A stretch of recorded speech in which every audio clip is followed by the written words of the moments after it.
Joy, welcome to Crick Frenzy. Interview শুরু করার আগে আমি আপনাকে একটা ছবি দেখাতে চাই। দেখেন তো এই ছবিটা চিনেন? এটা হয়তো বিগেসপিতে ছিল আন্ডার এটা 19 আপনি এর। না? জি জি। সাথে কিন্তু আমি। এই দিনটা সম্পর্কে আমি একটু শুরু করতে চাই, যেহেতু একদম পুরনো কথা।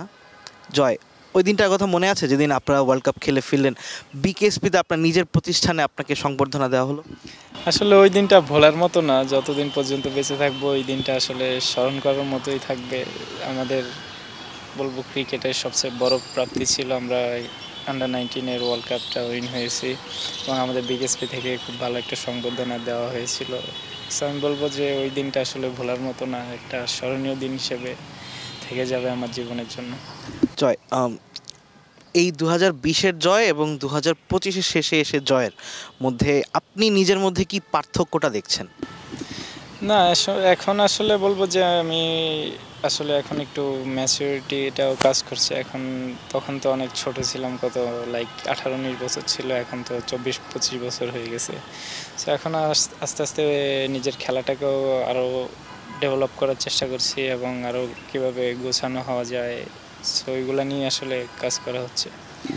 বিকেএসপিতে পড়ার কারণেই কি, বা বিকেএসপিতে থাকা, বিকেএসপি ব্যাকগ্রাউন্ড হওয়ার কারণে কি বিকেএসপির ক্রিকেটাররা একটু মেন্টালি টাফ হয়ে থাকেন বা বাকিদের থেকে একটু আলাদা হয়ে থাকেন? না, আমি বলবো আসলে তেমন কিছু না। ওইখানে আসলে আমি বলবো এইটুক ভালো আসলে আমাদের যে খেলাধুলার পাশাপাশি পড়ালেখা দেন স্পোর্টস সায়েন্স এগুলো নিয়েও কাজ করা হয়। সো আমি বলবো ওইখান থেকে আসলে বিল্ড আপটা, বাইরে যারা খেলে ওরাও হয়তো বা খুব ভালো মেন্টালিটির হয়, ভালো মেন্টালি টাফ হয়, বাট ওদের এই ফ্যাসিলিটিসগুলো হয়তো বা কম থাকে বিকেএসপিতে যে এইটুক পাওয়া যায়।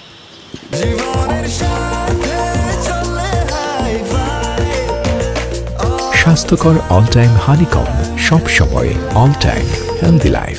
স্পোর্টস সায়েন্স নিয়ে বলছিলেন, স্পোর্টস সায়েন্সের ব্যাপারে সেখানে থেকে মানে কি শিখেছেন, বা সেটা ক্রিকেট মাঠে কীভাবে ইমপ্লিমেন্ট করছেন? না, স্পোর্টস সায়েন্সে আপনার ক্রিকেট রিলেটেড অনেক কিছুই থাকে, দেন রিফ্লেক্স, দেন আরও অনেক কিছু থাকে। সো ওইগুলো আসলে আমাদের উইকলি একটা দিনে ক্লাস হতো স্পোর্টস সায়েন্স। দেন আমাদের পড়ালেখার ব্যাপারে ওরা খুব স্ট্রিক্ট ছিল বিকেএসপিতে খেলাধুলার পাশাপাশি।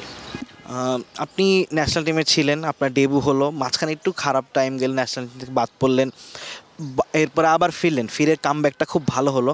যখন ন্যাশনাল টিমের বাইরে ছিলেন তখন কি কি জিনিস উপলব্ধি করতে পারলেন? যখন মানুষ একটা জায়গায় থাকে তখন হয়তো সব কিছু সহজ মনে হয়, যখন সে জায়গা থেকে বের হয় অনেক কিছু ক্লিয়ার হয় যে এই জিনিসটা হয়তো এইভাবে করলে ভালো হতো। মানে কোনো কোচের সঙ্গে ইন্ডিভিজুয়ালি কথা বলেছেন কিনা, বা কি কি জিনিসগুলো রিয়েলাইজেশনে এসেছিল? না, বলবো যে আসলে আপনার ক্রিকেটে আপস অ্যান্ড ডাউনস থাকবে। সো আমারও শুরুর দিকে খুব ভালো হয়েছিল, মাঝখান দিয়ে একটু ডাউন হয়েছিল। সো আমি বলবো যে আপস অ্যান্ড ডাউনস না হলে আপনি বুঝতে পারবেন না যে আপনার কোন জায়গাটায় ইমপ্রুভ করা দরকার। সো আমার ওইটাতে আমার জন্য আমি বলবো যে খুব পজিটিভ দিক ছিল, যে আমি বুঝতে পেরেছি যে আমার কোন কোন জায়গায় ইমপ্রুভ করা দরকার। দেন আমার ইন্টারন্যাশনাল ক্রিকেটে পারফর্ম করতে হলে কোথায় আরও মেন্টালি টাফ হওয়া লাগবে, কোথায় আরও স্কিল ইমপ্রুভ করা লাগবে। সো ওইগুলো আমি এখন বুঝতে পেরেছি। সো চেষ্টা করবো যে ওইগুলোকে আরও কীভাবে আরও বিল্ড আপ করা যায়, আরও বেশি কীভাবে ইমপ্রুভ করা যায়। সেই বুঝতে পারার কারণেই কি ব্যাটিংয়ে হালকা পরিবর্তন এসেছেন? আমি শুনেছি যে আপনি শাফেলটা একটু কম করছেন, সেটা কি এই সময়টুকুর মধ্যে উপলব্ধিটা হয়েছে? আসলে বলবো যে লাস্ট কয়েকটা ইনিংস আমার এনসিএল টি20 থেকে খুব ভালো ব্যাটিং হচ্ছে, দেন এনসিএল 4 ডেতেও খুব ভালো ব্যাটিং হচ্ছিলো। আসলে ওই কনফিডেন্সটাকেই আমার ক্যারি করে আমি খুব মানে নিজের প্রতি খুব কনফিডেন্স ছিলাম যে এখন ন্যাশনাল টিমে এসেও ভালো কিছু হবে। এনসিএল টি20-র কথা বলছিলেন, এনসিএল টি20-তে আপনার একটা সেঞ্চুরি আছে, হায়েস্ট রান স্কোরার বলতে গেলে। এনসিএলের আপনাকে বলা হয় টেস্ট ক্রিকেটার বা টেস্ট সেট আপে আপনি, কিন্তু টেস্ট সেট আপের প্লেয়ার যখন এনসিএল টি20-তে ভালো করে সেই অ্যাডজাস্টমেন্টটা কীভাবে করলেন, আর এনসিএলের ভালো করার রিদমটা কোত্থেকে পেলেন, বা কনফিডেন্সটা যখন আসলো সেটা কীভাবে, একটু ব্যাক স্টোরিটা জানতে চাচ্ছিলাম। ব্যাক স্ট্রিট আসলে আমাদের যে টাইগার্স ক্যাম্পগুলো হয়, সোহেল স্যার, তারপর বাবুল স্যার, আশিক স্যার, ওনাদের সাথে খুব ভালো কাজ করা হয়েছিল। দেন ওইখানে আমি আসলে টি20-র আগে কিছুদিন খুব ভালো প্রিপারেশন নিয়ে T20 টুর্নামেন্টে ঢুকি। সো আমি বলবো ওই প্রিপারেশনটা আমার জন্য খুব হেল্প হয়েছে NCL T20-তে ভালো পারফর্ম করার, দেন 4th ডেতে, দেন এখন ন্যাশনাল টিমে এসে। 171 করে আউট হয়ে যাওয়া, ডাবল সেঞ্চুরি একটা সুযোগ ছিল। ঘরোয়াতে 120-30 রানের ইনিংসগুলাই কি আপনাকে এই 171 করতে হেল্প করেছে, প্লাস সাউথ আফ্রিকার সঙ্গে সেঞ্চুরি, এবং আপনার সবচেয়ে ইম্পর্টেন্ট ইনিংস আপনার কাছে কোনটা মনে হচ্ছে? এটা কি নিউজিল্যান্ডের ইনিংসটা? আমি বলবো যে আসলে এখন রিসেন্ট যেটা ছিল, কারণ আমার ক্যারিয়ার সেরা ইনিংস ছিল, সো আমি বলবো এটা আমার কাছে খুবই ইম্পর্টেন্ট, কারণ এটাই আমার বেস্ট আমি বলবো, কারণ এটা আমার ক্যারিয়ার সেরা ইনিংস। NCL-এ পারফর্ম করে এখন ওই কনফিডেন্টটাকে আমি আসলে গ্রো করতে পেরেছি। আসলে আপনি যখন ডোমেস্টিকে পারফর্ম করবেন তখন আপনার কনফিডেন্টটা গ্রো হবে। সো আমি ওই কনফিডেন্টটা নিয়েই আসলে ন্যাশনাল টিমে এসে ভালো করার চেষ্টা করেছি। সাইফ হাসানের সঙ্গে কথা হচ্ছিল। সাইফ হাসান একটা কথা বলেছেন যে আপনার উদাহরণ টেনেছেন, ইয়াসির আলী রাব্বির উদাহরণ টেনেছেন, সাদমান ভাইয়ের উদাহরণ টেনেছেন, যে যাদেরকে টেস্ট ক্রিকেটার তকমা দেওয়া হয়েছিল তারাই NCL T20-তে ভালো করেছেন। আসলে এই টেস্ট ক্রিকেটার তকমাটা লেগে যাওয়া, এই জিনিসটাকে আপনি কীভাবে দেখেন? আপনার তো T20-তে সেঞ্চুরি আছে, আপনি নিজেকে কি শুধু টেস্ট ক্রিকেটারই মনে করছেন? না, আসলে তেমনভাবে কোনো কিছু আমি মনে করি না। আমি চেষ্টা করি যখন যে টুর্নামেন্ট আসে ওই টুর্নামেন্টটা ভালো করার। আমাদের সাদা বলের প্রিমিয়ার লিগ হয়, ওইটাতে আমি ভালো করার চেষ্টা করি। দেন লাস্ট NCL T20 হলো, ওইটাতে মাশাআল্লাহ খুব ভালো হয়েছে। সো আমি বলবো যখন যেই টুর্নামেন্ট আসে ওইটাই অ্যাজ এ প্রফেশনাল হিসেবে আমি ওইটাকেই প্রায়োরিটি দিই এবং ওইটাতেই ভালো করার চেষ্টা করি। আসলে এভাবে চিন্তা করি না যে test player, white ball player অথবা ODI প্লেয়ার, T20 প্লেয়ার। নিজেকে অ্যাজ এ ক্রিকেটার হিসেবে ক্রিকেটারই মনে করি, যখন যেটা আসে ওইটাতে ভালো করার চেষ্টা করি। আপনার যে ওপেনিং পার্টনার সাদমান ইসলাম, তিনি রিসেন্টলি ইংল্যান্ড গিয়েছিলেন ইংল্যান্ডের কন্ডিশন বুঝতে। তিনি অস্ট্রেলিয়ায় গিয়েছিলেন হাথুরু সিংহের সঙ্গে কাজ করতে, আপনিও হাথুরু সিংহের আন্ডারে ছিলেন। সাদমানের সঙ্গে স্পেসিফিক্যালি কোনো কথা হয়েছে কিনা, মমিনুল হকের সঙ্গে স্পেসিফিক্যালি কোনো কথা হয়েছে কিনা, যে নিজেকে আরও কীভাবে বেটার করা যায়, কোনো টিপস তারা দিয়েছেন কিনা? যেহেতু আপনার ওপেনিং পার্টনার বা আপনার পরের ব্যাটসম্যানটাই তারা, আপনার জুটিটা তাদের সঙ্গেই হয়।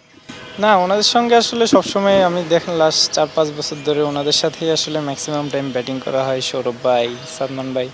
সো ওনাদের সাথে এখন কমিউনিকেশনটা খুব ভালো। আমি যদি ব্যাটিংয়ে একটু এদিক ওদিক হয় উনি তখন আমাকে ধরাই দেন, দেন আমি ওনার যদি কিছু হয় দেন আমি ওটা ধরাই দিই। আসলে এখন কমিউনিকেশনটা খুব ভালো। দেন সৌরভ ভাইয়ের সাথে খুব ভালো কমিউনিকেশন, উনি অনেক মোটিভেশনাল কথা বলেন, ওনার এক্সপিরিয়েন্স শেয়ার করেন। মানে ওনাদের যে টিপসগুলো পেয়েছেন সেখান থেকে কোনো কিছু শেয়ার করেছেন আপনার সঙ্গে, যে জয় এভাবে না করলে এভাবে করলে হয়তো আর একটু বেটার হতে পারে? না, এগুলো তো আসলে বলবো যে ওনারা সবসময় বলে থাকেন অ্যাজ এ জুনিয়র হিসেবে, ওনারা যখন যেটা চোখে পড়ে হয়তো বা এটা করলে বেটারমেন্ট হবে আমার জন্য। সো আমি চেষ্টা করি ওইটা যদি আমার কাছে ভালো লাগে নেওয়ার। ওনারা সবসময় খুব হেল্পফুল। তো একটা ভেরি ইম্পর্টেন্ট কোয়েশ্চেন, আপনার চোখের সামনে আপনারই একজন সিনিয়র ক্রিকেটার 100তম টেস্ট খেললেন, সে সময় আপনি অ্যাজ এ জুনিয়র আপনি হয়তো স্বপ্ন দেখবেন 100 টেস্ট খেলার। যখন মুশফিক ভাই স্পিচ দিচ্ছিলেন তখন আপনার মধ্যে কি চলছিল, এবং আপনি এখন কি চিন্তা করছেন 100তম টেস্ট নিয়ে? কারণ এই কালচারটা তো বাংলাদেশে ছিল না, যে বাংলাদেশে কোনো ক্রিকেটার 100তম টেস্ট খেলছে। তো এইটা আপনাদের জন্য নতুন একটা মোটিভেশন হয়ে আসছে কিনা? হ্যাঁ, অবশ্যই এটা খুব বড় একটা মোটিভেশন হয়ে থাকবে আমাদের জন্য। উনি একটা টোন সেট করে দিয়েছেন আমাদের জন্য। দেখেন বাংলাদেশের প্রথম ক্রিকেটার হিসেবে উনি 100তম টেস্ট খেলেছেন এবং উনি আমাদের সাথে খুবই হেল্পফুল। ড্রেসিং রুমে উনি আমাদের সাথে সব কিছু খুব ভালোভাবে শেয়ার করেন। সো আমি বলবো এটা আমাদের জুনিয়রদের জন্য খুবই মোটিভেশনাল যে ওনার 100 টেস্ট খেলা, এবং আমাদেরকেও ওইটা আসলে নিজের মধ্যে মোটিভেশনাল চিন্তাভাবনা কাজ করে যে আমরাও হয়তো বা খেলবো এক সময়, ওনার রেকর্ডটা হয়তো বা ভাঙার চেষ্টা করব। অনেক অনেক ধন্যবাদ ক্রিক ফ্রেন্ডসের সঙ্গে কথা বলার জন্য। আপনার জন্য শুভকামনা, ইনশাল্লাহ ভবিষ্যতে ভালো কিছু হবে।